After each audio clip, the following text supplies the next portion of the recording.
원장님 생일 체질이 뭐예요? 생일 체질이 뭘까? 나도 모르겠는데. 아니 생일 체질이 사상 체질하고 그러면 차이가 뭐예요? 야, 진짜 나 말 안 할 게 아는 게 없다. 진짜 아는 게 없어. 그러면 생일 체질을 왜 만들었어요?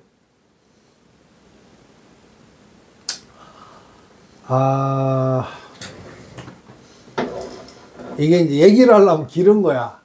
얘기를 하려면 길은 게 생일 체질이 왜 필요하냐? 네. 체질의학이 왜 필요하냐? 예.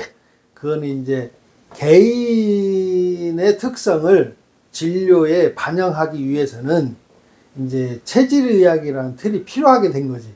그러니까 체질의학이라는 게 중요한 게 아니고 사람마다 다르다는 것을 진료의 현장에 이제 적극 이용하게 되는 틀로서 이제 필요하게 된 거지. 아니 그러면 팔상이나 사상이나 다른 학문들도 많잖아요. 그렇지. 그걸로 하면 되잖아요. 근데 이제 그거는 출발점이 이게 쉽게 얘기하면 체질을 무 자르듯이 쉽게, 그러니까 뭐냐면 정확도보다는 어떻게 보면 객관적으로 누구나 쉽게 반복, 이게 바뀌지 않게. 그러니까 뭐냐면은 소음인이라 그랬다가 소양인이라 그랬다가 터음인이라 그랬다가, 왜냐면은 체질이 그냥 처음부터 분명하게 구분이 되면 상관이 없는데 그게 분명하게 구분되지 않는 것으로 하니까 체질을 이렇게 얘기했다 저렇게 얘기했다 하는 단점이 생기는 거지. 그럼 구별이 확실히 되면요? 구별이 확실하게 되면은 필요가 없겠지만은 이제 사상체질은 치료의 그 수단이 고방을 쓰는 거고, 이제 생일체질은 이제 정확하게 얘기하면 후세방을 쓰는 거지. 근데 이제 고방은 증상을 중심으로 하는 약이고, 후세방은 사람을 중심으로 하는 거지. 사람을.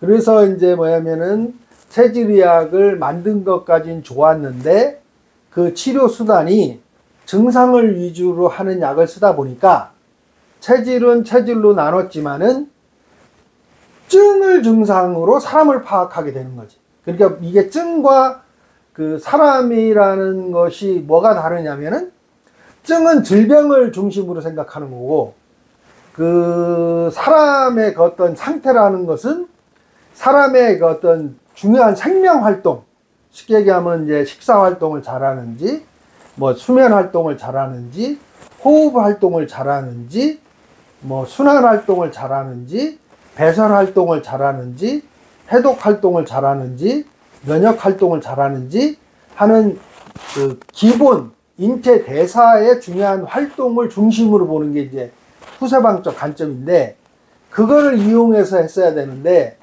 증상을 위주로 하다 보니까, 그러니까 사람의 특이성을 잘 알아서 사람을 잘 그러니까 사람을 잘 파악해서 그러니까 치료한다는 것으로 갔어야 되는데 증상을 중심으로 하는 수단을 쓰다 보니까 증상을 위주로 사람을 파악하게 되는 모순이 생긴 거지. 이게 좀 안 맞는 게. 그래서 이제 그 후세방적 관점은 이제 증상보다는 사람이 어떤 상태에 있느냐, 어떤 생명활동이 문제가 있느냐, 어떤 중요한 생명활동에 장애가 있느냐, 그렇게 하는 거를 파악하고 그렇게 하는 거를 치료하는 거를 중심으로 하는 치료수단이다 보니까 이제 사람을 더 잘 이해해서 사람의 중요한 생명활동을 잘 회복시키는 쪽으로 하려면은 이제 후세방적인 약들을 쓰게 되는 그런 어떤 접근이 필요하거든요.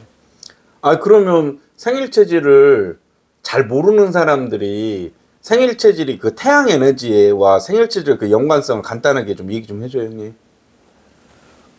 이제 그 인체를 나누는 인체의 그 어떤 생명력의 중심을 한의학은 이제 한열로 본다고. 한열. 예예. 한열에다가 이제 기혈을 갖다 붙여서 예예. 음양 기혈이 이제 한의학적으로는 그 어떻게 보면은 이제 인체 대사의 어떻게 보면 물질적 기반이라고 해야 되나? 예예. 어떤 인체 대사의 핵심적인 어떤 기능들이라고 해야 되나? 기능의 바탕이라고 해야 되나? 예. 그런 것들이 음양 기열,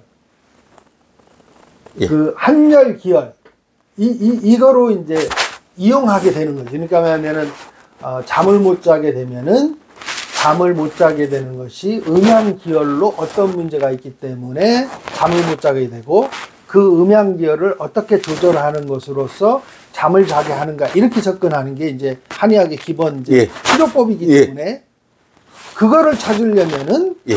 이제 한열이 기본이고 기열이 기본인데, 그게 어떻게 보면 이제 그러니까 뭐냐면은 그 온도, 예. 온도.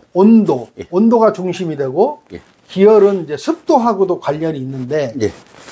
사람의 성향이 어떤가를 어떻게 보면은 그 사람의 성향이 그러니까 그때의 어떤 환경적 성향하고 관련을 이제 맺기 때문에, 그러니까 지금 봄이면은 봄의 기운이 어떻다는 게 되고, 그 봄의 기운의 영향을 받아서 인체도 어떻게 흐른다는 게 되는데, 말이 좀 안 맞네. 하여간 그 한열과 기열의 그 특성이, 그러니까 사람 안에서 펼쳐지는 한열과 기열의 특성이 어떤가를 알아야 되는 게 중심이고 중요한 문제고, 그거를 이제 알기 위한 수단으로서 그렇죠. 언제 태어났느냐로 이제 기준을 삼는 거지. 왜 그러냐? 언제 태어났느냐가 왜 중요하냐면은, 그때 기후적인 특성을 사람이 영향이 받게 되는 거고, 처음으로 기후적 특성을 받을 때 그 어떤 처음에 받는 그 자극이 앞으로의 대사에도 영향을 끼친다는 기준으로 했을 때, 그러면은 그때 어떤 특성을 뭐 예를 들어서 따뜻할 때 태어났다 그러면은 따뜻한 기운으로 출발한다는 기준선이 생기기 때문에, 앞으로 따뜻함에 대해서 이 사람이 어떻게 반응할 것인가를 이제 그 연결시킬 수가 있고, 그 연결이 되면은 앞으로 이제 그 사람이 현재 한열에 대해서 어떻게 지금 상태에 있는가를 더 잘 알게 되는, 뭐가 약간 앞뒤가 안 맞는. 그러면 형님, 그 과학적 근거로 온도가 높고 낮을 때 그 산소 양으로 설명이 가능하나요? 당연하죠. 예. 온도가 높으면 저기압이고, 열체질. 온도가 낮으면 고기압이기 때문에, 냉체질. 그 온도하고 그 산소는 반비례 관계. 예. 반비례 관계니까 따뜻할 때 태어나면 기운이 없고 추울 때 태어나면 기운이 있는 거죠. 왜요? 산소량이 많으니까. 그리고 에너지는, 몸 안의 에너지는 물질이, 영양이라는 물질이 산소하고 만나서 에너지로 바뀌기 때문에, 물질이 중요한 게 아니라 기운이 만들어질 때는 산소량이 얼마나 잘 작용하는가가 되기 때문에, 따뜻할 때 태어난 사람들은 산소량이 적을 때 태어났기 때문에 그 산소 포화도가 좀 낮다고 가정을 하는 거고, 추울 때 태어난 사람인데 산소량이 많을 때 태어났기 때문에 몸 안에 산소 포화도가 높다고 가정하는 거지. 그러면 한약재 중에 산소를 갖다 포화도가 높고 낮고 하는 한약재가 있다고 생각? 그 인삼. 어떻게 설명합니까? 인삼류는 대부분 이제 산소 포화도를 높이지. 그래서 이제 인삼류는 산소 포화도가 낮은 사람들한테 쓰는 거기 때문에. 어떻게 높입니까? 산소 대사량이 인체 산소 대사가 좋아지는데, 산소 대사는 이제 산소가 들어와서 영양을 잘 태우는, 그래서 인체 대사를 호흡이라고 해야 되나? 호흡 대사가 잘 되게 해주는 거죠. 인삼이 왜 그럽니까? 인삼은 그냥 샤포닌이 많다 이렇게 생각하는데 사람들은. 아니, 그건 내 얘기가 아니고, 그거는 그걸 뭐라 해야 되나? 논문이라고 해야 되나? 원래 이제 양리학적으로 그거는 다 이미 돼 있는 거죠. 생일체질을 지금 만든 책 쓴 지가 몇 년 되셨죠? 몰라. 한 10년 되지 않았나요? 10년 됐나? 예, 감사합니다. 인터뷰.